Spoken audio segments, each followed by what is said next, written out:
Hi friends, super കൺമണിയുടെ ഇന്നത്തെ എപ്പിസോഡിന്റെ റിവ്യൂയിലേക്ക് എല്ലാവർക്കും സ്വാഗതം. അങ്ങനെ വരുണിന്റെ അച്ഛനെ പോയി കണ്ട് കൺമണി സംസാരിക്കുകയാണ്. ഞാൻ നല്ല വിഷമത്തോടെയാണ് അച്ഛനോട് ചില കാര്യങ്ങൾ പറയാൻ പോകുന്നതെന്നും വരുണിനെ ഇഷ്ടമായതുകൊണ്ട് തന്നെയാണ് ഞാൻ വരുണുമായിട്ടുള്ള വിവാഹത്തിന് സമ്മതിച്ചത്. എന്നാലും വരുണിന്റെ ഇപ്പോഴത്തെ പെരുമാറ്റം ഒരു പെണ്ണിനും സഹിക്കാൻ പറ്റാത്തതാണെന്നും വരുണിന്റെ അച്ഛനോട് പറഞ്ഞു തുടങ്ങുകയാണ് കൺമണി. ഇതെല്ലാം മറഞ്ഞു നിന്ന് കേൾക്കുന്ന വരുണിനാണെങ്കിൽ ശരിക്കും ദേഷ്യം വരുന്നുണ്ട്. വരുണിന്റെ അച്ഛനാണെങ്കിൽ ഇടയ്ക്കിടയ്ക്ക് വരുണിനെ ഇങ്ങനെ ഒളികണ്ണിട്ട് നോക്കുന്നുണ്ട്. വരുൺ പറഞ്ഞു കൊടുത്തതുപോലെ അയാൾ കൺമണിയോട് പറയുന്നുണ്ട്. പക്ഷെ വരുൺ പറഞ്ഞത് നേരെ തിരിച്ചാണ്.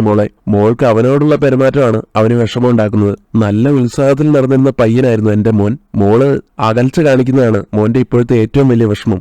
എങ്കിലും അവന് മോളോട് വലിയ സ്നേഹമാണ്. അതുകൊണ്ടാണ് മോളെ തന്നെ മതിയെന്ന് പറഞ്ഞു നിൽക്കുന്നത്. എന്നെ തന്നെ വിവാഹം കഴിക്കണമെന്ന് വരുൺ ഇപ്പോഴും പറയുന്നത് എന്നോടുള്ള ഇഷ്ടം കൊണ്ടല്ലെന്ന് കൺമണി പറഞ്ഞു കൊടുക്കുന്നുണ്ട്. അതൊരു വാശി തീർക്കാൻ വേണ്ടിയാണെന്നും, വാശിയല്ല ശരിക്കും പറഞ്ഞ ഒരു പക തീർക്കാൻ വേണ്ടിയാണെന്നും കൺമണി പറയുകയാണ്. എന്നാൽ വരുണിന്റെ അച്ഛൻ വീണ്ടും പറയും, മോളോട് അവന് ഇഷ്ടം മാത്രമേ ഉള്ളൂ, പിന്നെ ഇതിനെ പകയൊക്കെ. അപ്പൊ കൺമണി പറയും, ഒരച്ഛനോട് എനിക്കത് പറയാൻ വിഷമമുണ്ട്. അത് പിന്നെ വരുൺ പരിക്കുകളൊക്കെ പറ്റി ആശുപത്രിയിൽ കിടന്നല്ലോ, അതെങ്ങനെ സംഭവിച്ചുവെന്നാണ് വരുൺ പറഞ്ഞത്. ഗുണ്ടകൾ ആക്രമിച്ചുവെന്നാണ് വരുൺ പറഞ്ഞത്. മോളോടും അങ്ങനെ തന്നെയല്ലേ പറഞ്ഞതെന്ന് വരുണിന്റെ അച്ഛൻ ചോദിക്കുമ്പോ, ഗുണ്ടകളൊന്നും അല്ല അച്ഛാ, വരുണിനെ ആക്രമിച്ചത് ഞാൻ തന്നെയാ. ഇത് കേൾക്കുന്ന അയാൾ ആകെ ഞെട്ടുന്നുണ്ട്. വരുണാണെങ്കിലും കൺമണി എല്ലാം നശിപ്പിച്ചല്ലോ എന്ന് ചിന്തിക്കുന്നുണ്ട് സ്വയം. ഇത്രയും മാരകമായിട്ട് അവനെ തല്ലാൻ കാരണം എന്താണെന്ന് വരുണിന്റെ അച്ഛൻ ചോദിക്കുമ്പോ അത് അച്ഛൻ വരുണിനോട് തന്നെ ചോദിച്ചാൽ മതി. ഒരു പെൺകുട്ടിക്കും ഇഷ്ടമാവാത്ത ചില പെരുമാറ്റങ്ങൾ വരുണിന്റെ ഭാഗത്തു നിന്നുണ്ടായി. സത്യത്തില് വരുണെന്ന് വെച്ചിട്ടല്ല ഞാൻ തല്ലിയത്, വരുണാണെന്ന് അറിഞ്ഞതൊക്കെ പിന്നീടാ.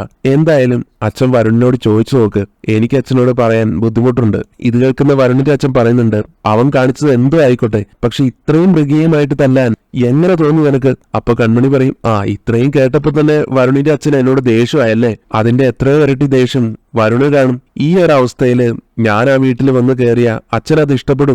വരുണിനെ മാറ്റിയെടുക്കാനുള്ള വിശ്വാസമൊക്കെ എനിക്കുണ്ടായിരുന്നു. ആ ഘട്ടമൊക്കെ കഴിഞ്ഞു പോയെന്ന് എനിക്കിപ്പോ മനസ്സിലായി. വരുൺ കൂടുതൽ പ്രശ്നങ്ങളിലേക്ക് പോവുക. പിന്നെ ഞാനൊരു ഡിസൈനർ ആണെന്ന് അറിയാലോ. എന്റെ കല എനിക്ക് പ്രധാനമാണ്. മരണം വരെ കലാകാരിയായിരിക്കണമെന്നാണ് എന്റെ സ്വപ്നം. പക്ഷെ എന്നെ ഒരു കലാകാരിയായി കാണാൻ വരുൺ ആഗ്രഹിക്കുന്നില്ല. വരുൺ അത് എന്നോട് പറഞ്ഞിട്ടുമുണ്ട്. ജീവിതകാലം മുഴുവൻ ഞാൻ വരുണിന്റെ തടവിലായിരിക്കും ജീവിക്കേണ്ടി വരിക. ഞാൻ പുറത്തിറങ്ങിയാൽ തന്നെ വരുണിന് എന്നെ സംശയമായിരിക്കും. ബ്രഷും ചായവും ഒക്കെ ജീവിതകാലത്ത് പിന്നെ എനിക്ക് തൊടാൻ പോലും പറ്റില്ല. ആ അവസ്ഥ എനിക്ക് ചിന്തിക്കാൻ പോലും പറ്റില്ല. ഏതെങ്കിലും ഒരു ഘട്ടത്തില് എനിക്ക് എന്റെ ജീവിതം തന്നെ അവസാനിപ്പിക്കേണ്ടി വരും. അതോടെ വരുണിന്റെ ജീവിതവും കുഴപ്പത്തിലാകും. ഒരു മകളായ അച്ഛനെ കാണണം, എന്നിട്ട് ചിന്തിക്കണം വരുണിന്റെ സ്വഭാവമുള്ള ഒരാളിന് അച്ഛന്റെ മകളെ വിവാഹം ചെയ്ത് കൊടുക്കുമെന്ന്. ഇതൊക്കെ കേട്ട് മറുത്തൊന്നും പറയാനാവാതെ തലതാഴ്ത്തി നിൽക്കുകയാണ് വരുണിന്റെ അച്ഛൻ. വരുണാണെങ്കിൽ ഇങ്ങനെ ദേഷ്യം കടിച്ചു പിടിച്ചു നിൽക്കുന്നുണ്ട് കൺമണിയുടെ ഈ വാക്കുകളെല്ലാം കേട്ടിട്ട്. എന്തായാലും വരുണിന്റെ അച്ഛൻ ആലോചിച്ച് തീരുമാനിക്കുക. എന്നിട്ട് വരുണിനെ കാര്യങ്ങൾ പറഞ്ഞ് മനസ്സിലാക്ക്. വരുണിന്റെ അച്ഛനെന്ന സ്ഥാനം വെച്ച് എന്നോട് അച്ഛന് ദേഷ്യമായിരിക്കും, പക്ഷെ അച്ഛനൊരു മാന്യനാണല്ലോ. മനുഷ്യത്വപരമായിട്ട് ഒന്ന് ചിന്തിച്ചു നോക്കണം. അപ്പൊ ഞാൻ പറഞ്ഞത് ശരിയാണെന്ന് മനസ്സിലാകും. ഇതും പറഞ്ഞിട്ട് കൺമണി അങ്ങോട്ട് പോവാണ് കേട്ടോ. കൺമണി പോയി കഴിഞ്ഞതും വരുൺ അയാളുടെ മുമ്പിലേക്ക് ചെല്ലുകയാണ്. വരുണിന്റെ അച്ഛൻ വരുണിനോടായിട്ട് പറയാണ്, എടാ, ഞാൻ നിന്നോട് പണ്ടേ പറഞ്ഞിട്ടുണ്ട്, നിന്റെ വൃത്തികെട്ട സ്വഭാവം കൊണ്ട് അവളുടെ അടുത്ത് പോകരുതെന്ന്. ഞാൻ അവളോട് എന്ത് കാണിച്ചെന്ന് അച്ഛൻ പറയുന്നെന്ന് വരുൺ ചോദിക്കുമ്പോ, നിന്നെ തല്ലി ഈ കോലത്തിലാക്കിയത് അവളല്ലടാ. ഒരു കാരണമില്ലാതെ ഒരു പെണ്ണും കല്യാണം കഴിക്കാൻ പോകുന്ന ആളെ ഇങ്ങനെ ചെയ്യില്ല. നീ ഇഷ്ടമല്ലാത്ത രീതിയിൽ അവളോട് പെരുമാറി അവള് പ്രതികരിച്ചു. അതുകൊണ്ട് തന്നെ ഞാൻ ഒരിക്കലും അവളെ കുറ്റം പറയില്ല. ഇനി എന്തായാലും അവളെ നമുക്ക് പ്രതീക്ഷിക്കാൻ പറ്റില്ല. ആ കൊടുത്തുപോയ സ്വർണ്ണം എങ്ങനെയെങ്കിലും വാങ്ങിച്ചെടുക്കാൻ നോക്കാം. ഇനി അതേ ഉള്ളൂ രക്ഷ എന്നിങ്ങനെ വരുണിനെ കുറ്റപ്പെടുത്തിക്കൊണ്ട് സംസാരിച്ച് വരുണിന്റെ അച്ഛനും പോവുകയാണ്. വരുണിനാണെങ്കിൽ കൺമണിയോടുള്ള ആ പക വീണ്ടും എരച്ചു കയറുന്നുണ്ട്. അതിനുശേഷം അമ്പലത്തിൽ ചെന്ന് പ്രാർത്ഥിക്കുകയാണ് കൺമണി. വിഘ്നേശ്വര, ഞാൻ ഭഗവാന്റെ മുന്നിൽ വെച്ചിട്ടാണ് ഞാൻ വരുണിനെ ആദ്യമായിട്ട് കാണുന്നത്. ഇന്നിപ്പോ വരുണിന്റെ അച്ഛനോട് എല്ലാ കാര്യങ്ങളും തുറന്നു പറഞ്ഞിട്ടാ നേരെ വന്നത് നിന്റെ അടുത്തേക്ക്. വരുണിന്റെ മനസ്സിൽ എന്നെ കുറിച്ചുള്ള ചിന്തകൾ മാറ്റി തരണേ ഭഗവാനെ. എന്റെ ജീവിതത്തിലേക്ക് വരുണിനെ കൊണ്ടുവരരുതേ. ഏത് സമയവും എനിക്ക് പേടിയാണ് വരുൺ എന്നെ പിന്തുടർന്നെത്തുമോയെന്ന്. ഇത് പറയേണ്ട താമസം പിന്നിൽ നിന്ന് കൺമണി എന്നുള്ള ഒരു വിളി കേൾക്കുകയാണ്. കൺമണി തിരിഞ്ഞു നോക്കുന്നുണ്ട് വരുണാണോ എന്ന് മേടിച്ചിട്ട്. പക്ഷേ കൃഷാണ് കേട്ടോ വന്നിരിക്കുന്നത്. കൃഷ് ഒറ്റയ്ക്കല്ല എത്തിയിരിക്കുന്നത്, കൂടെ കൃപയുണ്ട്. കൃഷിന്റെ കൂടെ കൃപയെ കൂടെ കാണുമ്പോഴത്തേക്കും കൺമണിക്ക് വളരെ സന്തോഷമാവുന്നുണ്ട്. കൃപയെ വീൽ ചെയറിൽ ഇരുത്തിക്കൊണ്ടാണ് കൃഷി വന്നിരിക്കുന്നത്. കൺമണി ചോദിക്കുന്നുണ്ട്, കൃപയെ പുറത്തു കൊണ്ടുപോകാനൊക്കെ ഡോക്ടർ സമ്മതിച്ചോന്ന്. കൃഷി പറയും, എന്താണെന്നറിയില്ല കൺമണി. കൺമണിയുടെ വീട്ടിൽ നിന്ന് ആ പ്രശ്നത്തിന് ശേഷം മടങ്ങുമ്പോ കൺമണിയുമായിട്ട് സംസാരിച്ചില്ലേ, കൺമണിയുടെ വാക്കുകള് എന്നെ വല്ലാതെ സ്വാധീനിച്ചു. ചുറ്റിലും സ്നേഹം നിറഞ്ഞു നിൽക്കുന്നു എന്നൊരു ഫീൽ. പക്ഷെ ഞാൻ അതിന്റെ വില അറിയാതെ പ്രവർത്തിച്ചു എന്നൊരു ചിന്ത, ഒരു തിരിച്ചറിവും സന്തോഷവും ഒക്കെ പിന്നീട് ഉണ്ടായി. ആ ഒരു ഉത്സാഹത്തില് ഞാൻ ഇവളെയും കൂട്ടി ഇങ്ങോട്ട് പോന്നു. പുറത്തിറങ്ങിയപ്പോ ഇവളെ ആദ്യം ഭഗവാന്റെ മുന്നിലേക്ക് കൊണ്ടുവരണമെന്ന് തോന്നി. എന്തായാലും ഈ ദിവസം തന്നെ കൺമണിയെയും കണ്ടു. അതും ദൈവനിശ്ചയമായിരിക്കും. 2 സാഹചര്യങ്ങളിലും ഞങ്ങൾ രണ്ടുപേരുടെയും ജീവിതം രക്ഷിച്ച ആളാണല്ലോ കൺമണി. കൺമണിയുടെ മുമ്പിൽ വെച്ച് മതി ഭഗവാനെ തൊഴുന്നതെന്ന് ഭഗവാൻ തന്നെ തീരുമാനിച്ചു കാണും. ഇതൊക്കെ കേൾക്കുമ്പോ കൺമണിയാണെങ്കിലും ചിരിക്കുന്നുണ്ട്. എന്നിട്ട് പറയുന്നുണ്ട്, സത്യം പറഞ്ഞാല് സാറുമായിട്ട് രാവിലെ സംസാരിച്ചു കഴിഞ്ഞപ്പോ എനിക്ക് മനസ്സിനൊരു സന്തോഷമായിരുന്നു. നമ്മുടെ പ്രശ്നങ്ങള് നമ്മളെ മനസ്സിലാക്കുന്നവരോട് പറയുമ്പോ ഒരു സുഖം കിട്ടുമല്ലോ. ഉടനെ കൃഷി ചോദിക്കുന്നുണ്ട്, അപ്പൊ ഞാൻ കൺമണിയെ മനസ്സിലാക്കുന്ന ആളാണ് അല്ലേ? അത് കേട്ടൊന്ന് ചിരിക്കുന്നുണ്ട് കൺമണി. തുടർന്ന് കൃഷി പറയുന്നു, ഞാൻ കൺമണിയെ മനസ്സിലാക്കിയിട്ടുണ്ടോ ഇല്ലയോ എന്നുള്ളത് അവിടെ നിൽക്കട്ടെ. കൺമണി എന്നെ നന്നായിട്ട് മനസ്സിലാക്കിയിട്ടുണ്ട്. കൺമണി പറഞ്ഞില്ലേ, സ്നേഹം കൂടുതലായി കഴിയുമ്പോ അതിന്റെ വില മനസ്സിലാക്കാതെ പോകുമെന്ന്. ചില സന്ദർഭങ്ങളിൽ സ്നേഹം മനസ്സിലാക്കാതെ പോകുമെന്ന് എനിക്കും തോന്നാറുണ്ട്. കൺമണി പറഞ്ഞതുപോലെ നമുക്ക് വേണ്ടി സ്നേഹം നിറച്ചു നിൽക്കുന്നവരെ നമ്മൾ പലപ്പോഴും കാണാതെ പോകും. എന്തായാലും ഇന്ന് നല്ലൊരു ദിവസമാണ്. തുടർന്ന് കൃപയോട്, മോളെ ഞാൻ പറഞ്ഞില്ലേ കൺമണി കാരണമാണ് നിന്നെയും കൊണ്ട് ഞാൻ വീട്ടിൽ നിന്ന് പുറത്തിറങ്ങിയത്. കൺമണി നമ്മൾ വിചാരിക്കുന്ന പോലത്തെ ആളല്ല. എത്ര പ്രശ്നമുണ്ടെങ്കിലും കൺമണിയുടെ അടുത്ത് ചെന്നാ മതി, കൺമണിക്ക് ഒരു പരിഹാരം ഉണ്ടാവും. കൺമണിയെ കുറിച്ച് ഇങ്ങനെ പ്രശംസിക്കുന്നത് കേൾക്കുമ്പോ കൺമണി പറയുന്നുണ്ട് കൃപയോടായിട്ട്, വെറുതെ ആ കൃപ, സാർ എന്നെ വിഷമിപ്പിക്കേണ്ടെന്ന് കരുതി ഇങ്ങനെ പറയുന്നത്. പക്ഷെ കൃഷി പറയും അതൊന്നും അല്ലെന്ന്. കൺമണിയെ നല്ലൊരു സകലകലാ പ്രതിഭയാ. പാചകം, ഫൈറ്റ്, ഡിസൈനിങ്, മോട്ടിവേഷണൽ സ്പീച്ച്, അങ്ങനെ കൺമണിയുടെ കയ്യിലില്ലാത്ത കഴിവുകളൊന്നുമില്ല. കൺമണിയപ്പോ പറയും, സർ ഭഗവാന്റെ മുമ്പിൽ വെച്ച് ഇങ്ങനെ കള്ളം പറയല്ലേ കേട്ടോ, ഭഗവാൻ അറിയാം ഞാൻ പറയുന്നതൊക്കെ സത്യമാണെന്ന്. എന്തായാലും കൺമണിയും കൂടെ വാ, കൃപയെ നമുക്ക് ഒരുമിച്ച് തൊഴിയിക്കാന്ന് പറഞ്ഞ് കൺമണിയെ വിളിക്കുകയാണ്. അങ്ങനെ കൺമണിയും കൃഷ്ണനും കൂടെ ഒരുമിച്ചാണ് കൃപയും കൊണ്ട് തൊഴിയിക്കാനായിട്ട് കൊണ്ടുപോകുന്നത്. കൺമണി പ്രാർത്ഥിച്ചതിന് ശേഷം പ്രസാദം എടുത്ത് കൃപയുടെ നെറ്റിയിലൊക്കെ തൊട്ടു കൊടുക്കുന്നുണ്ട്. മാത്രമല്ല കൃഷ്ണനും കൺമണി പ്രസാദം തൊട്ടു കൊടുക്കുന്നു. രണ്ടുപേരും പ്രണയത്തോടെ പരസ്പരം നോക്കി നിൽക്കുന്നുണ്ട്. അതിനുശേഷം കാണിക്കുന്നത് മാനസവിദ്യയെ വിളിച്ചിട്ട് ഞാൻ അവൾക്ക് പണി കൊടുക്കുമെന്ന് പറഞ്ഞ പണി കൊടുത്തിരിക്കും. കൺമണിയുടെ മെയില് വന്നിട്ടുണ്ട്. കൊടുത്ത വർക്ക് മുഴുവൻ അവള് സബ്മിറ്റ് ചെയ്തു എന്ന് പറഞ്ഞിട്ട് രാവിലെ വരെ അവൾ ഓഫീസിലായിരുന്നു എന്ന്. 2 ദിവസം കഴിഞ്ഞാലേ ഇതുപോലെ ഒരു ദിവസത്തെ വർക്ക് കൂടെ ഞാൻ വീണ്ടും അവൾക്ക് കൊടുക്കും. അവളെ ഞാൻ വട്ടം കറക്കും, അവളുടെ ഉറക്കവും കളയും. ഇത് കേട്ട് ചിരിച്ചുകൊണ്ട് വിദ്യ ചോദിക്കുന്നുണ്ട്, മാഡം അവളെയാണോ അവള് മാഡത്തെയാണോ വട്ടം കറക്കുന്നതെന്നാണ് എന്റെ സംശയം. ഇത് കേട്ടിട്ട് മാനസിക കാര്യം മനസ്സിലാവുന്നില്ല. എന്താന്ന് ചോദിക്കുമ്പോ വിദ്യ പറഞ്ഞു കൊടുക്കുന്നുണ്ട്, മാഡം അവളുടെ അല്ല, അവള് മാഡത്തിന്റെ ഉറക്കമാണ് ഇല്ലാതാക്കാൻ പോകുന്നത്. മാഡം ആയിരിക്കും ഇനി ഇവിടെ വന്ന് കണ്ണു തുറന്നിരിക്കാൻ പോകുന്നത്. മാനസ ചോദിക്കുന്നുണ്ട്, വിദ്യ എന്തൊക്കെയായി പറയുന്നത്? അവൾ ഓഫീസിലിരുന്നല്ലേ ജോലി ചെയ്തത്, അതോ എല്ലാം വീട്ടിലേക്ക് കൊണ്ടുപോയോ? അപ്പൊ വിദ്യ പറഞ്ഞു കൊടുക്കും, അല്ല അവൾ ഓഫീസിൽ തന്നെയായിരുന്നു, വെളുപ്പാൻ കാലം വരെ ഇവിടെ തന്നെ ഇരുന്നു. പക്ഷെ പ്രശ്നമെന്ന് പറഞ്ഞാലേ രാത്രി അവൾക്കൊപ്പം അവൾക്ക് കൂട്ടായിട്ട് കൃഷ് സാറും ഉണ്ടായിരുന്നു. ഇത് കേൾക്കുന്നത് അടി കിട്ടിയ പോലെയായി മാനസയ്ക്ക്. വിദ്യ വീണ്ടും ഓരോന്ന് പൊലിപ്പിച്ചു പറഞ്ഞു കൊടുക്കുന്നുണ്ട്. ഇന്നലെ രാത്രി മുഴുവൻ അവരുടെ ലോകമായിരുന്നു ഇവിടെ. അല്ലല്ല, ശരിക്കും പറഞ്ഞ വൃന്ദാവനമായിരുന്നു. മാനസയ്ക്ക് ദേഷ്യം വരുന്നുണ്ട്. എന്നോട് നീ വെറുതെ കള്ളം പറഞ്ഞാലുണ്ടല്ലോ, കൃഷി ഒന്ന് കൂട്ടിരുന്നു പോലും. ഇതൊന്നും ഞാൻ വിശ്വസിക്കില്ലെന്ന് പറയുമ്പോ മാഡത്തിനോട് ഞാൻ ഇതിരെ നുണ പറയുന്നേ.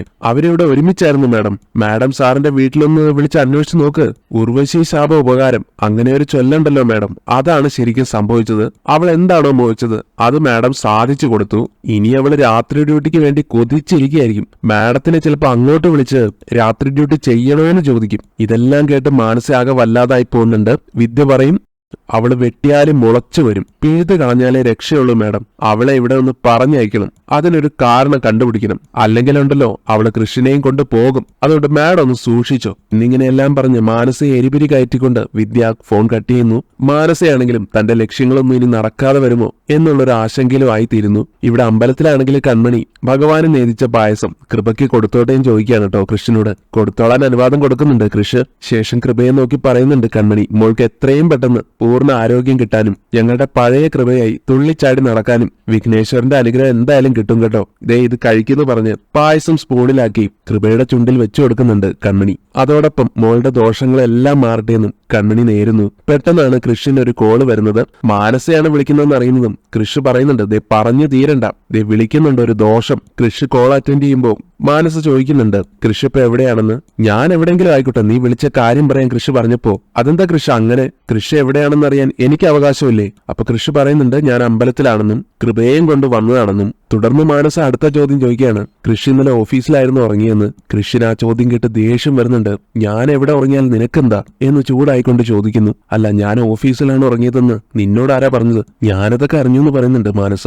എന്നോട് ദേഷ്യം കാണിച്ച ഞാനതൊന്നും ചോദിക്കില്ലെന്നായിരിക്കും നീ കരുതിയത്. കൃഷ് ആണെങ്കിലും തന്റെ അടുത്തോടെ മറുപടി കൊടുക്കുന്നുണ്ട്. അതെ, ഞാൻ ഓഫീസിൽ തന്നെയാണ് ഉറങ്ങിയത്. നീ കൊണ്ടുപോയിട്ട് കേസ് കൊടുക്ക്. മാനസയാണെങ്കിലും തിരിച്ചു പറയുന്നുണ്ട്, അങ്ങനെ കേസ് കൊടുത്തിട്ട് എന്നെ ഒഴിവാക്കാന്നൊന്നും കരുതണ്ട. ഞാൻ കൃഷിന്റെ ഭാര്യയാകാൻ പോകുന്നള. കൃഷിന്റെ ഓരോ കാര്യത്തിലും ഞാൻ ഇടപെട്ടുകൊണ്ട് തന്നെ ഇരിക്കും. എന്നാൽ എന്റെ കാര്യത്തിൽ ഇടപെടാൻ നീ ആരാണെന്നും ഞാൻ നിന്റെ ഭർത്താവൊന്നും ആയിട്ടില്ലല്ലോ, ആളാകാൻ വരുന്നു എന്നും പറഞ്ഞുകൊണ്ട് കൃഷ് ആ കോൾ അങ്ങോട്ട് കട്ട് ചെയ്ത് വിടുന്നു. അത് കഴിഞ്ഞ് കൺമണി ചോദിക്കുന്നുണ്ട്, ഇന്നലെ സാർ ഓഫീസിലാ കിടന്നതെന്ന് മാനസ മേഡം അറിഞ്ഞുവല്ലേ എന്ന്. ഞാൻ കാരണം സാറിനും പ്രശ്നമായി അല്ലേ? എന്നാൽ കൃഷി ചോദിക്കും, കൺമണി എന്ത് ചെയ്തു? വീട്ടിൽ വഴക്കായത് കൺമണി കാരണമൊന്നുമല്ല. ഓഫീസിൽ അവൾക്ക് ആരോ ഉണ്ട്, കാര്യങ്ങള് അപ്പപ്പോ അറിയിച്ചു കൊടുക്കുന്നുമുണ്ട്. കൺമണിയും ഞാനും ഓഫീസിൽ ഒരുമിച്ചായിരുന്നു എന്നാണ് വിളിച്ചു പറഞ്ഞിരിക്കുന്നത്. ഓഫീസിൽ അവളുടെ ഏജന്റ് ആണെന്ന് ഞാൻ കണ്ടുപിടിക്കും. ഇതേ സമയം കൺമണി വിദ്യയെക്കുറിച്ച് തന്നെയാണ് ഓർക്കുന്നത്. കൺമണിക്ക് മനസ്സിലാവുന്നുണ്ട് മാനസയുടെ ഏജന്റ് എന്ന് പറയുന്നത് വിദ്യ തന്നെയാണെന്ന്. എന്നാൽ കൃഷിനോട് അത് തുറന്നു പറയുന്നുമില്ല. എന്തായാലും കൃഷി പറയുന്നുണ്ട് മാനസയെക്കുറിച്ച്, മാനസ എനിക്കൊരു തലവേദനയായി മാറിക്കൊണ്ടിരിക്കുക. അച്ഛനും ജയമോഹനും അങ്കിളും ചേർന്നിട്ടാ എന്നെ ഈ കുരുക്കിൽ കൊണ്ടെത്തിച്ചത്. അവരുടെ ബന്ധത്തിന്റെ കട്ടി കൂട്ടാൻ കുഞ്ഞുനാളിലെ ഞങ്ങൾ തമ്മിലുള്ള കല്യാണം അങ്ങോട്ട് ഉറപ്പിച്ചു. പണ്ട് മുതലേ എനിക്ക് അവളെ ഇഷ്ടമല്ല. പക്ഷേ അവൾ അച്ഛനെയും ആന്റിയമ്മയും അമ്മയെയും ഒക്കെ കയ്യിലെടുത്ത് വിവാഹം വരെ എത്തിച്ചു. പക്ഷെ എനിക്ക് അവളെ പറ്റില്ല. കൃഷിന്റെ വാക്കുകൾ കേട്ട് കൺമണി ചോദിക്കുന്നുണ്ട്, എങ്കിൽ പിന്നെ സാഗർ സാറിനോടും സുജാത മേഡത്തിനോടും കാര്യങ്ങളെല്ലാം തുറന്നു പറയായിരുന്നില്ലേ? പറഞ്ഞല്ലോ, അവരോട് വ്യക്തമായിട്ട് തന്നെ ഞാൻ പറഞ്ഞിട്ടുള്ളതാ. പക്ഷെ വിവാഹ കാര്യത്തില് വീട്ടുകാർക്ക് ഓരോ കാഴ്ചപ്പാടുകളൊക്കെ ഉണ്ടല്ലോ. അവരുടെ തീരുമാനങ്ങളും ഉപദേശങ്ങളും ഒക്കെ എന്റെ മേൽ കെട്ടിവെച്ചു. ഈ കല്യാണം നടന്നില്ലെങ്കിൽ രണ്ടു കുടുംബങ്ങളും തമ്മിലുള്ള ബന്ധം അകന്നു പോകുമോ എന്നുള്ളൊരു പേടിയാണ് അവർക്ക്. അവരുടെ കാര്യം വിടാം, എനിക്ക് മാനസ ഇഷ്ടമല്ലെന്ന് കൺമണിയോട് ഞാൻ പറഞ്ഞിട്ടില്ലേ? മാനസയിൽ നിന്ന് എന്നെ രക്ഷിക്കണമെന്ന് ഞാൻ കൺമണിയോട് അപേക്ഷിച്ചിട്ടില്ലേ? കൺമണിക്കാണെങ്കിലും അത് കേട്ട് വല്ലാതാവുന്നുണ്ട്. അപ്പൊ കൃഷി പറയും, ഞാൻ കൺമണിയെ കുറ്റപ്പെടുത്തിയതൊന്നുമല്ല. ഒരാള് കല്യാണത്തിൽ പെട്ടുപോകുന്നത് എങ്ങനെയാണെന്ന് പറഞ്ഞതാ. പകുതിയിലധികം വിവാഹങ്ങളും ഇപ്പോഴും അഡ്ജസ്റ്റ്മെന്റിന്റെ പുറത്താണ് നടക്കുന്നത്. സ്വന്തം ഇഷ്ടത്തിന് വിവാഹം കഴിക്കുന്നവരാ ഭാഗ്യവാന്മാർ. ഇതൊക്കെ കേട്ട് കൺമണി കൃഷ്ണനോട്, ഇത്രയും പറഞ്ഞതുകൊണ്ട് ഞാൻ സാറിനോട് ഒരു കാര്യം ചോദിക്കുക. അമിത സ്വാതന്ത്ര്യം എടുക്കുകയാണെന്ന് തോന്നരുത്. എന്താണ് സാറിന്റെ ഇഷ്ടം? ആരെ വിവാഹം കഴിക്കാനാണ് സാർ ആഗ്രഹിക്കുന്നത്? അപ്പൊ കൃഷി ചിരിച്ചുകൊണ്ട് പറയാണ്, എനിക്ക് കൺമണിയെപ്പോലെ ഒരാളെ വിവാഹം കഴിക്കാനാണ് ഇഷ്ടം. ഇത് കേൾക്കുമ്പോൾ കൺമണിക്കും മനസ്സിൽ ലഡ്ഡു പൊട്ടുകയാണ്. കൃപയ്ക്കാണെങ്കിലും സന്തോഷം ഉണ്ടാക്കുന്നുണ്ട്. അങ്ങനെ കൺമണി കൃഷ്ണനോട്, ഞാൻ ഓഫീസിലേക്ക് പോട്ടെ, എനിക്ക് പോകാൻ സമയമായെന്ന് പറഞ്ഞ് പോകാൻ തുടങ്ങുകയാണ്. അവിടെ നിന്ന് നടന്നു നീങ്ങുമ്പോഴും കൺമണിയുടെ മനസ്സിൽ സന്തോഷം അലതല്ലുകയാണ്. കൃഷിനെ ഒന്ന് തിരിഞ്ഞു നോക്കുന്നു. കൃഷ് അപ്പോഴും കൺമണിയെ തന്നെ ഉറ്റു നോക്കിക്കൊണ്ട് നിൽക്കുകയാണ്, ചിരിച്ച മുഖവുമായിട്ട്. അവര് തമ്മിലുള്ള ആ ഒരു പ്രണയാർദ്ര ഭാവം കാണിച്ചുകൊണ്ടാണ് ഇന്നത്തെ എപ്പിസോഡ് അവസാനിക്കുന്നത്.